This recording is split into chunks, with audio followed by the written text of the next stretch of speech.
Hey everyone, we know how hard it can be to keep up with the latest news here in Israel. So if you haven't had the time to stay on top of what's what here in the Holy Land, well, have no worries.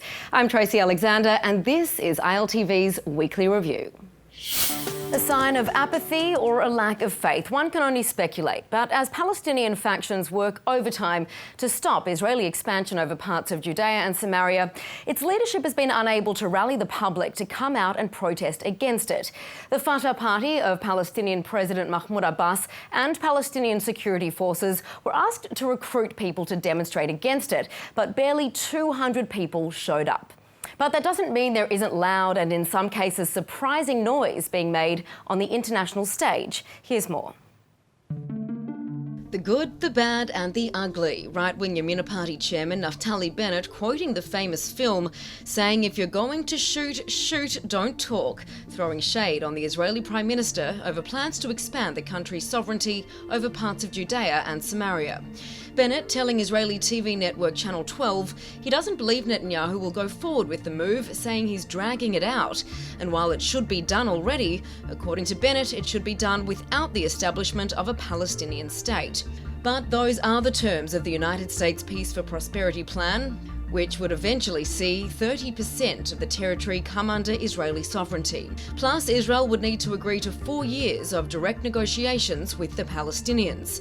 But with the Palestinians not interested in talking under US mediation, Israeli media are quoting Palestinian officials saying some European countries, namely Ireland, have indicated they will recognise a Palestinian state and sanction Israel if it moves ahead with unilateral expansion. Germany's foreign minister taking a different tack.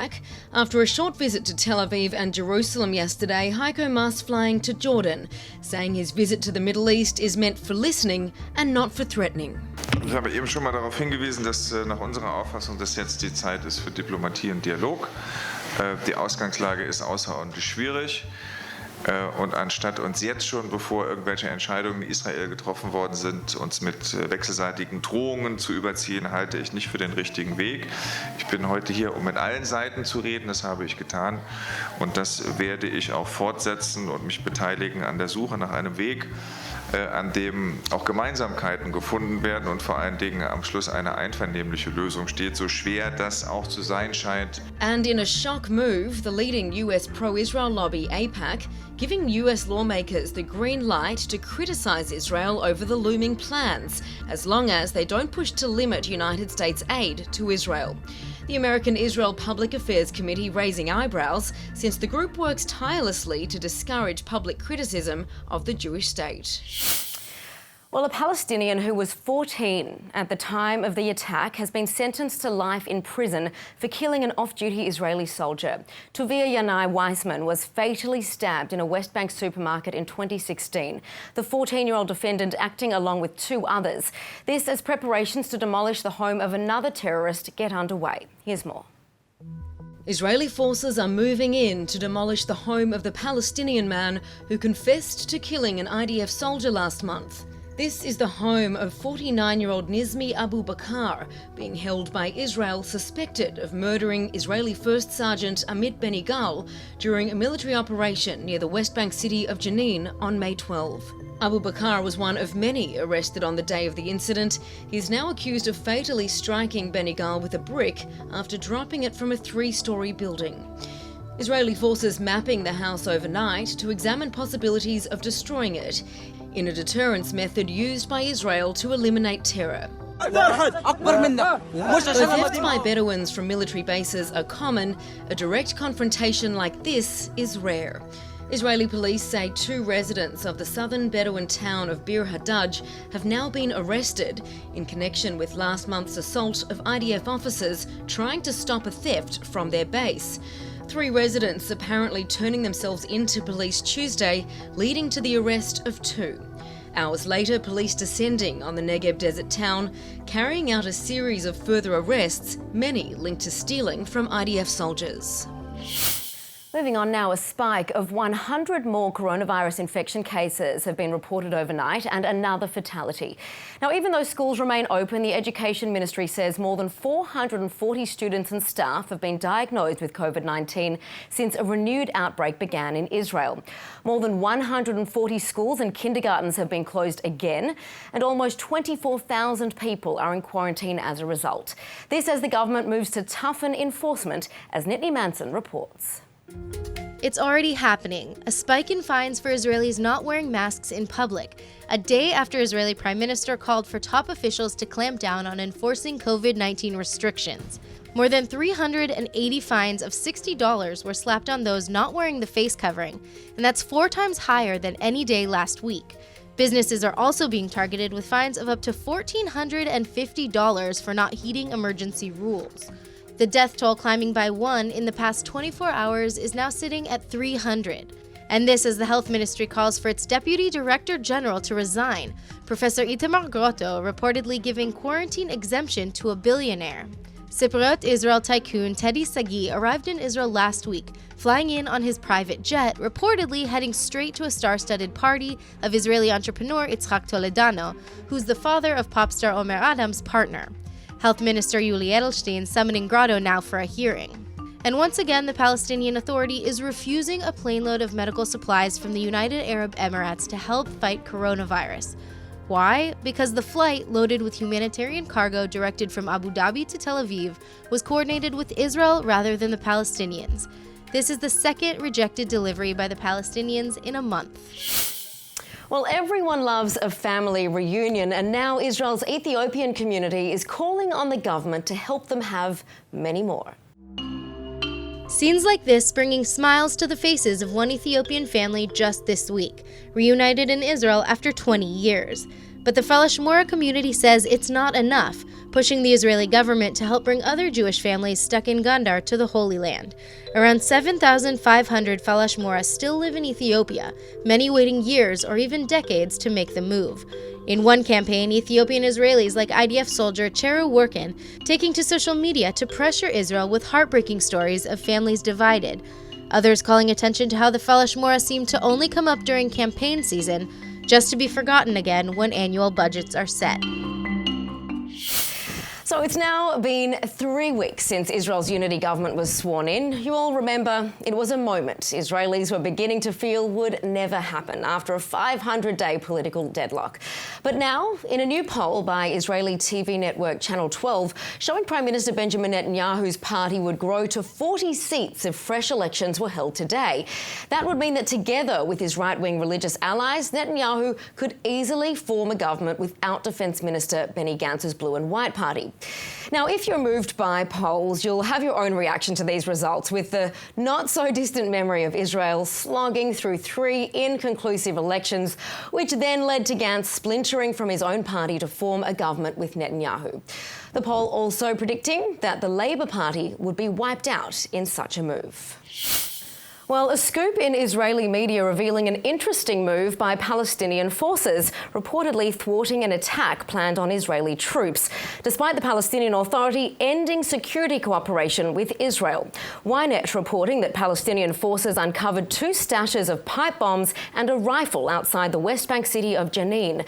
They were reportedly to be hurled at Israeli soldiers during routine nighttime raids into the area to make arrests. Well, now, as Israel prepares to step up security in preparation to expand its sovereignty, it's not only the military on high alert, but the country's border police. And while the attention might be on Judea and Samaria, that's just a starting point when it comes to foiling terror, with much of the country's division centering around one critical point, Jerusalem. So I wanted to know, what does it take to protect one of the most sensitive areas in the world? So I rode along with the Border Patrol team to find out. Take a look. 3 of the world's holiest sites inside one ancient casing, Jerusalem's old city walls. Home to thousands, a tourist haven for millions. But underneath the surface, a simmering tension, always at risk of boiling over. This is the old city's Damascus Gate, one of the most violent flashpoints in this intensely guarded area. and every person that walks in and around the Old City compound is putting their trust into a very special and diverse troop of security forces. Israel's border force is renowned for including many soldiers from minority backgrounds. 21-year-old Shoshana, just one of more than 2,500 women enrolled in the unit known as Magav. Who's teaching you how to speak Arabic?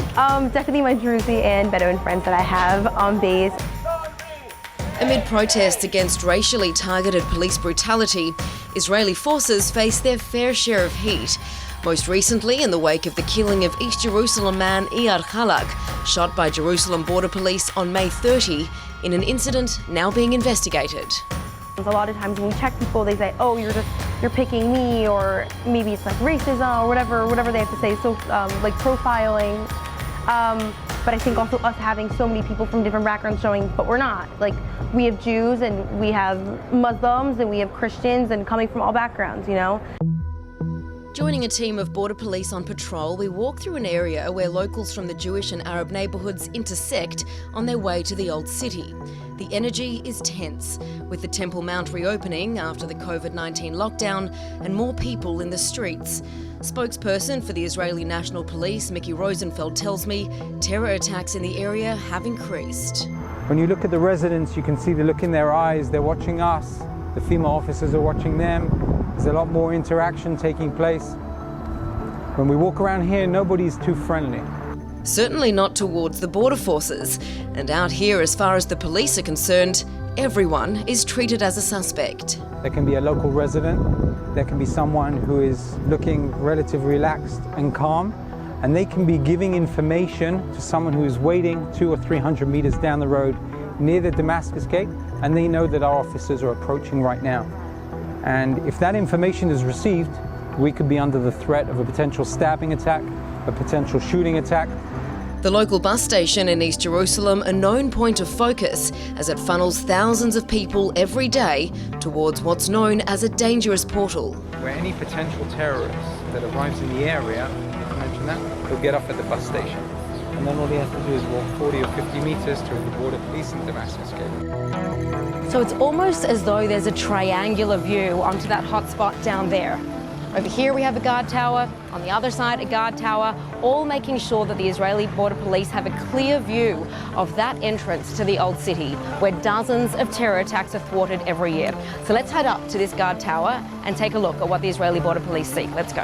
Up on high, police are able to get a deeper insight into what they're seeing with their eyes and through surveillance cameras, aided by the use of computer tablets. Sometimes there are stolen guns. You know, someone steals a gun, so they'd be walking around with it. And usually in this area, there should not be people walking around with guns.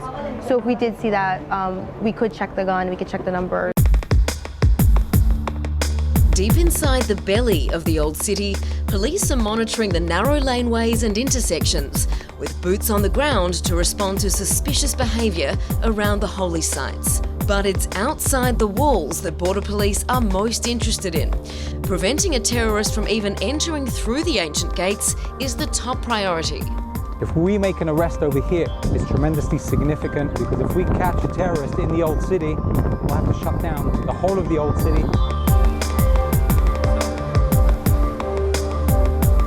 Now, one of the reasons these spot checks are being carried out is that police are looking for wanted persons, as well as parts of weapons or weapons themselves that are being smuggled between areas.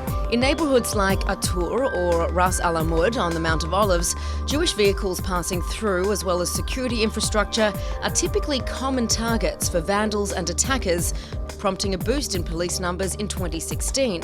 The world's oldest Jewish cemetery, once a violent flashpoint, is now seeing a drastic decrease in terror incidents since a new police station was mounted at this strategic viewpoint. In such a sensitive melting pot such as Jerusalem, these police officers are always looking to be on the front foot. Every night, our officers, both female and male, are carrying out operations in Judea and Samaria, and also in Jerusalem, in order to find potential terrorists, either from information that we're seeing on social media that's being put out and we're tracking, and therefore we prefer going to someone's house and knock on their door and bring them in and make an arrest and have them questioned, rather than a full-scale counter-terrorist operation. It's a delicate balance to provide security inside an area unlike any other in the world, not just to respond to threats, but also to prevent them. Tracy Alexander, ILTV, Jerusalem. And tensions are high also today. Prime Minister Benjamin Netanyahu filing the third complaint to police for incitement to murder him and his wife. This as right-wing factions push back against the government's plan to begin extending its sovereignty over Judea and Samaria. But how do other Israelis feel? Well, according to a survey by the left-wing Geneva Initiative Group, more Israelis oppose the move than support it. The opinion poll showing that just under 42% of the public aren't for it, compared with over 32% that are, but only 3.5% listed as among their top priorities. Now, ILTV took to the streets to get a broader picture of the sentiment. Take a look. I think it's going to cause a lot of trouble. אני תומך בחיבור לשורשים לארץ ישראל. זה לא סיפוח, זה חיבור לשורשים, זה הכל. כי אם לא אנחנו נתמוך, מי יתמוך בנו? אחר כך זה מדינה שלנו. אם עכשיו טראמפ מאשר את ההזדמנות, ואחר כך זו הזדמנות בלתי חוזרת. אנחנו לא מדינת אפרטהייד, סיפוח זה דבר גרוע מאוד, כי אנחנו רוצים שתי מדינות. אנחנו פה והם שם. נגד מוחלט. אני חושב שזו החלטה נכונה, אמיצה, הגיעה בזמן, הרבה אנשים גרים ביהודה ושומרון, הגיע הזמן באמת שתהיה להם הכרה מלאה, בדיוק כמו כל אחד שגר בישראל. A guilty plea today by a Palestinian man for the rape and murder of Israeli teenager Ori Ansbacher in an incident Israel regards as terror. 19-year-old Ansbacher from the Jewish settlement of Tekoa was fatally attacked and violated in a Jerusalem forest in February 2019. Arafat Irfeya pleading guilty at the Jerusalem District Court to charges of first-degree murder, rape and unlawful killing with a terror motivation. Irfeya from the West Bank reportedly telling investigators he did not plan much of the attack besides buying a kippah so that he could slip into Israel undetected, choosing a Jewish victim so he could be a martyr. He will be sentenced at a later date. Moving on now, 12 people have been killed in eastern Syria overnight in a series of alleged Israeli drone strikes targeting pro-Iranian militia groups. The dozen victims all said to be Afghani or Iraqi members of the militia. The 8 airstrikes hitting just before midnight Saturday were aimed at munitions and military vehicles just days after they'd been restocked. This just 48 hours after another set of alleged Israeli airstrikes in the region. Syrian media reporting 9 deaths and massive damages to a weapons storage facility. Well, an emotional reunion in Israel this week for an Ethiopian family separated for 20 years. As part of a ceremony in Tzfat to welcome dozens of new immigrants to Israel, Ethiopian sisters Adane and Ambat Bale met with their family face-to-face for the first time in 2 decades. The mayor of Tzfat saying this was one of the most moving reunions he'd ever seen. Still, it had to be extended, though, by 2 weeks after the incoming immigrants spent those 2 weeks in quarantine. The meeting comes bittersweet, though. The sisters' children are still waiting in Gondar, Ethiopia, to be able to come to Israel. But Israel's new absorption minister is vowing to help reunite the entire ballet family and many more just like them. Well, World Ocean Day kicks off tomorrow, and marking the annual call to action, Israeli organisations have already begun taking to the beaches to clean the coasts of trash. But pollution at sea is far from the only problem, and one Israeli designer is bringing a creative approach in a bid to address the mounting waste. Nittany Manson has the story. Trash, trash, and more trash. It's an ever-growing problem, and with the coronavirus in full swing, it only seems to be getting worse. Face masks and gloves now littering the streets around every corner. But in addition to drawing outrage from the issue, an Israeli designer is now drawing inspiration. This is Glove Stories, a new Instagram feed created by Yoav Gatti, and it's dedicated entirely to bringing attention to glove litter by snapping pictures of discarded handwear and transforming them into whimsical characters. Each character even gets a funny personal backstory, like Fabio here, who is so excited to socially distance at the beach. Initially started out of disgust, Gatti says the page helps people take note without pointing any fingers. And now followers are also participating by helping name future creations and even posting some of their own. Still, despite Glove Story's growing popularity, Gatti hopes the page can die with the problem that inspired it. Now, this is a story about giving credit where credit is due. And according to Israeli conservationists, one local bird is being cheated out of its holy status, while all at once being at risk of going extinct. Nittany Manson has more. It's recognition worth fighting for. The Griffon Vulture is being grossly denied its biblical fame by being mixed up with the eagle. And it's not just that, these notably smelly creatures are also endangered. But in Israel, a network of conservationists are giving the fuzzy bird a new lease on life in a land whose ancient prophets saw in its soaring flight a metaphor for religious exaltation. Igal Miller, who works to conserve endangered raptors, says Israel's Griffon Vulture population has fallen to around 180 in the world after being hit by accidental poisoning and urbanization. So now Israel's Nature and Parks Authority are rearing the chicks in captivity. פה אנחנו התחלנו עם גרעין רבייה שלנו מקומי, שעוד היה לנו מספיק, ומגדלים את הגוזלים, מאקלימים אותם, מרגילים אותם, ואחרי כמה שנים משחררים אותם לטבע. And back to the namesake, which in Hebrew is nesher, the bird has often been mislabeled in scriptures, notably in the King James Version of the English Bible, which describes God as bearing the Israelites on eagle's wings rather than vulture's wings. And according to Israel's Biblical Museum of Natural History, many people still feel as uncomfortable as those 17th century translators did in identifying a vulture with the nobility it sees in the scriptures. Oh, they say never judge a book by its cover. Now, if you're anything like me, you'll be excited by this news. A scientific study is now giving us the permission to take extra delight when eating pickles. It's not surprising, with Israelis being the pickle aficionados that they are, that a joint Israeli-Chinese study has discovered a bizarre but interesting fact that pickles can help prevent dental cavities. The discovery was made by a Chinese research team, which included one Israeli researcher from Ben-Gurion University, finding that a probiotic made from a strain of bacteria in pickles reduces the development of bacteria by a whopping 98.4%. But this plaque-fighting probiotic is found specifically in Chinese pickles. So maybe I'll have to start making an Israeli-Chinese fusion in my next falafel purchase. That's it for ILTV's weekly review. See you next week.